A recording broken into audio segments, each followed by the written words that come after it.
ایک بدنام زمانہ شخص جو طرح طرح کی بدعنوانی کے مقدمات کے اندر گھرا ہوا ہے اور دنیاوی اعتبار سے بھی ذلت و خواری کا سامنا کر رہا ہے، وہ اپنے آپ کو کسی بھی انداز میں نمایاں کرنے کے لیے اور مذہبی شدت پسند طبقے کی ہمنوائی کو حاصل کرنے کے لیے اسی مطالبے کو دہرا رہا ہے جو مطالبہ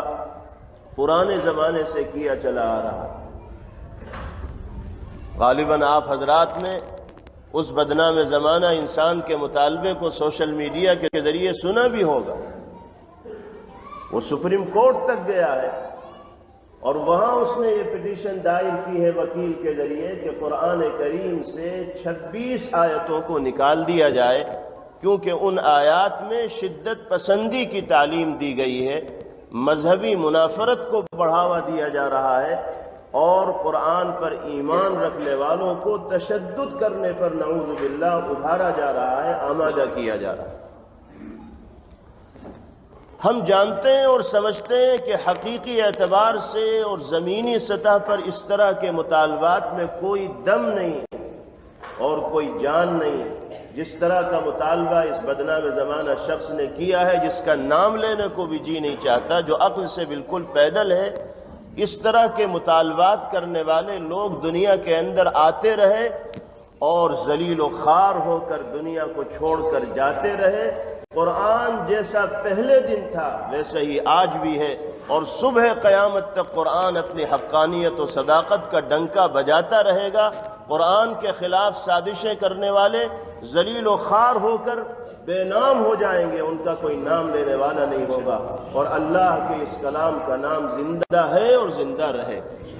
یہ ہمارا ایمان ہے۔ قرآن پاک حقانیت و صداقت کی وہ چٹان ہے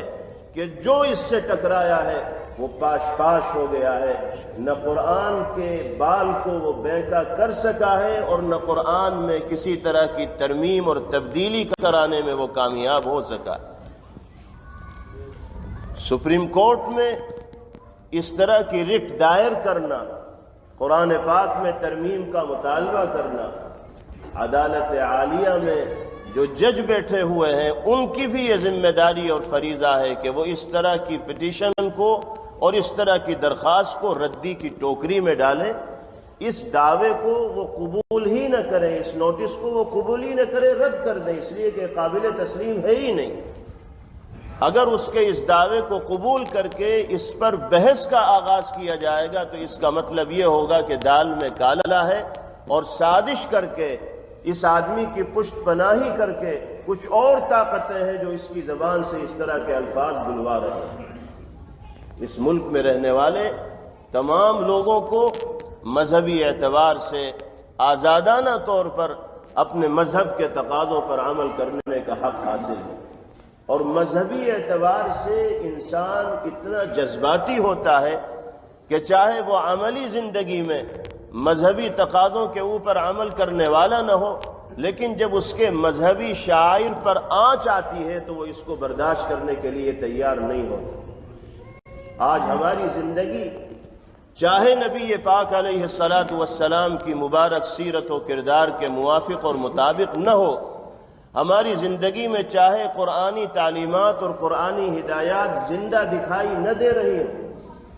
چاہے کتنی ہی بدعملی کی اور گناہوں سے بھری زندگی ہم گزار رہے ہوں، لیکن ہم جیتے جی اس بات کو گوارا اور برداشت نہیں کر سکتے کہ سرکار دو عالم صلی اللہ تعالی علیہ وسلم کی ذات پاک پر چھینٹا کشی کی جائے، یا اللہ کے مقدس قرآن پاک کو نشانہ بنایا جائے، تنقید کا نشانہ بنایا جائے، اس میں ترمیم کا مطالبہ کیا جائے، یا مذہبی اعتبار سے دین کو اور ایمان کو اور اسلام کو نشانہ بنایا جائے۔ اس بات کو نہ مسلمان نے کبھی پہلے برداشت کیا ہے، نہ آج کر سکتے ہیں، نہ آئندہ کر سکتے۔ ہمارا یہ مطالبہ ہے حکومتوں سے اور قانون بنانے والے اداروں سے کہ اس طرح سے مذہبی جذبات کو بھڑکانے کا کام کرنے والے جو فتین لوگ ہیں ان کو قانون کے شکنجے میں کسا جائے، اور ایسی سزا قانونی اعتبار سے ان کو دی جائے کہ آئندہ ان کو اس طرح کی حرکت کرنے کی جرأت و ہمت نہ ہو سکے۔ قانون بنانے والے اداروں کی یہ ذمہ داری ہے، حکومتوں کی یہ ذمہ داری ہے کہ وہ اس طرح کے سرپھرے لوگوں کو قانون کے شکنجے میں کسیں، ان پر ملک میں انارکی اور بدامنی پھیلانے کا مقدمہ ان کے خلاف قائم کریں، جیل کی سلاخوں کے پیچھے ان کو ڈالیں۔ اگر ان کو اسی طرح آزاد چھوڑا جائے گا تو اس کا مطلب یہ ہے کہ ملک کے امن سے کھلواڑ کرنے کی کوشش کی جا رہی ہے۔ یہ تو ایک حقیقت تھی اور سچائی تھی جو آپ کے سامنے بیان کر دی گئی۔ رہی بات ان اعتراضات کی جو قرآنی آیات پر کیے جاتے ہیں، قرآن پاک کی 26 آیات پر شدت پسند مذہبی طبقے کی طرف سے یہ اعتراضات ہوتے ہیں کہ ان میں تشدد کی تعلیم دی گئی، ان میں غیر ایمان والوں کے ساتھ سختی سے نمٹنے کی ترغیب دی گئی۔ اس طرح کی آیات قرآنیہ کو پڑھ کر لوگوں کی زندگی میں رد عمل کرنے کا جذبہ پیدا ہوتا ہے اور تشدد کا ماحول عام ہوتا ہے، اس لیے ان آیات کو قرآن پاک سے جدا کر دیا جائے۔ حقیقت میں قرآنی آیات کو صحیح طور پر نہ سمجھنے والے اس طرح کا مطالبہ کرتے ہیں، ورنہ جو لوگ سیاق و سباق کے ساتھ اور صحیح پس منظر اور پیش منظر کے ساتھ قرآن پاک کی آیات کو سمجھنے کی کوشش کرتے ہیں، ان کے ذہن میں کبھی اس طرح کی باتیں نہیں آتی۔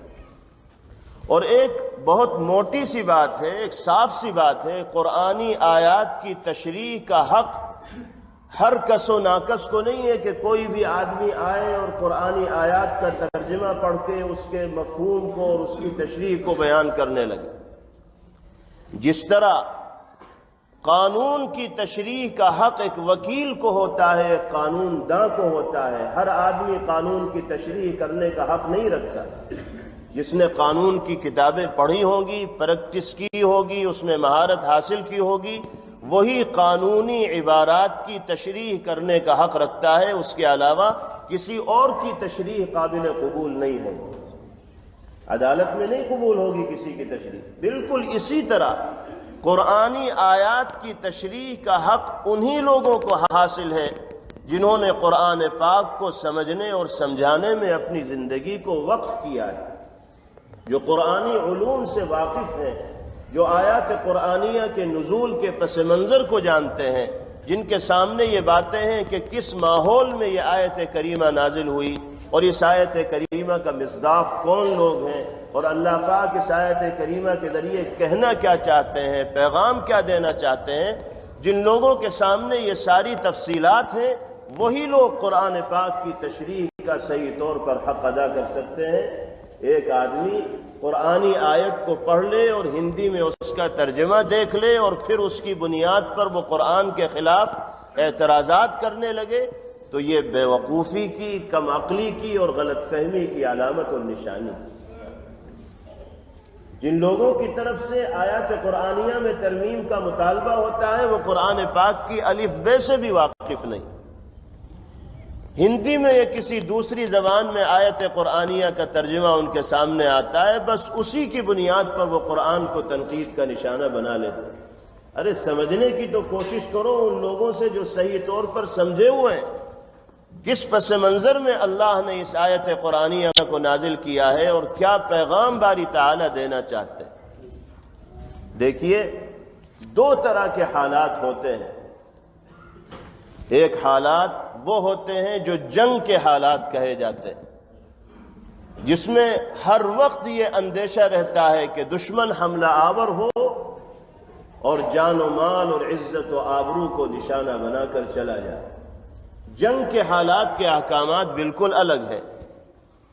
اور دوسرے حالات امن کے ہوتے ہیں، معاہدے کے ہوتے ہیں۔ لوگ کسی مقام میں رہتے ہیں، ایک دوسرے کے ساتھ معاہدہ کر کے رہتے ہیں کہ اگر تمہاری جان کو نقصان پہنچنے کا اندیشہ ہوگا تو ہم تمہارے محافظ بنیں گے، ہماری جان کو نقصان پہنچنے کا اندیشہ ہوگا تو تم ہمارے محافظ بننا، ہم سب مل جل کر زندگی گزاریں گے، ایک دوسرے کے حقوق کا خیال رکھیں گے۔ یہ ہوتے معاہدے کے حالات۔ حالات کے احکامات بالکل الگ ہیں اور جنگ کے جو حالات ہوتے ہیں ان کے احکامات بالکل الگ ہیں۔ جنگ کے حالات میں تو ہر وقت یہ اندیشہ رہتا ہے کہ دشمن کی طرف سے حملہ ہو اور وہ ہماری زندگی سے کھیل جائے،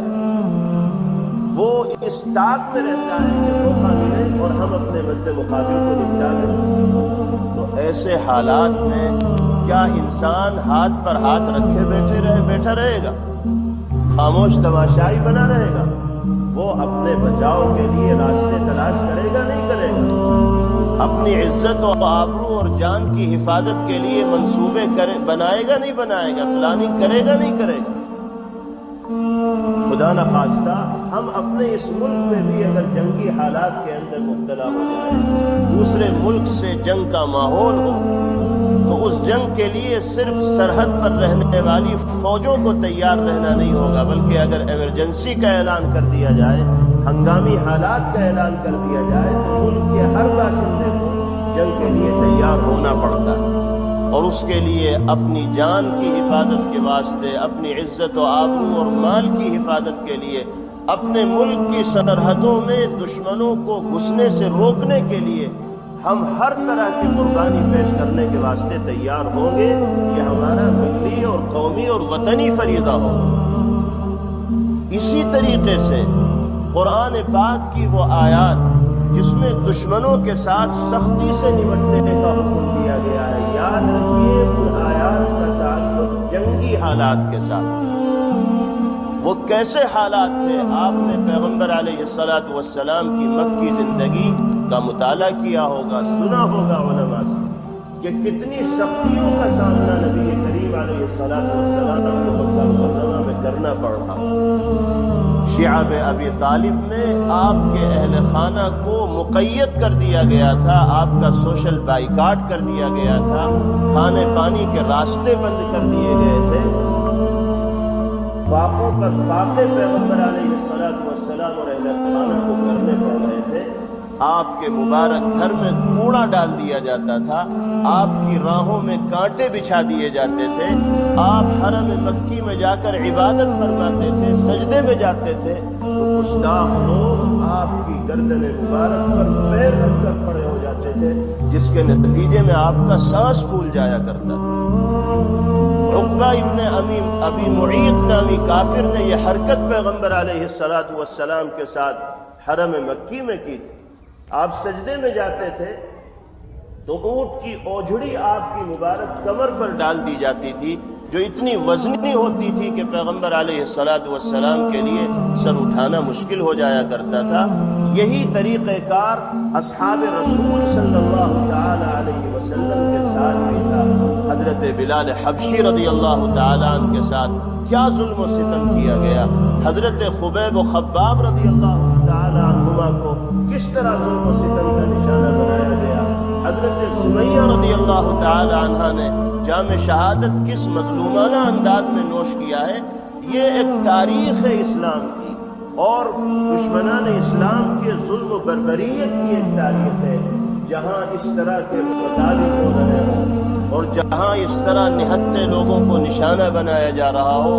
اس ماحول میں اگر اپنی جان، اپنے مال، اپنی عزت و آبرو کے دفاع کے لیے اپنے ماننے والوں کو تیار نہیں کیا جائے گا تو اور کیا کیا جائے گا؟ ان آیات کا تعلق اس طرح کے حالات کے ساتھ۔ اس ملک میں ہم رہتے ہیں، یہ ایک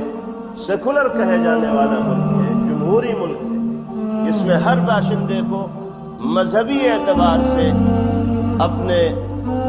مذہبی ہدایات پر عمل کرنے کا حق حاصل ہے۔ کسی کو مذہب کی بنیاد پر کسی پر زیادتی کرنے کا،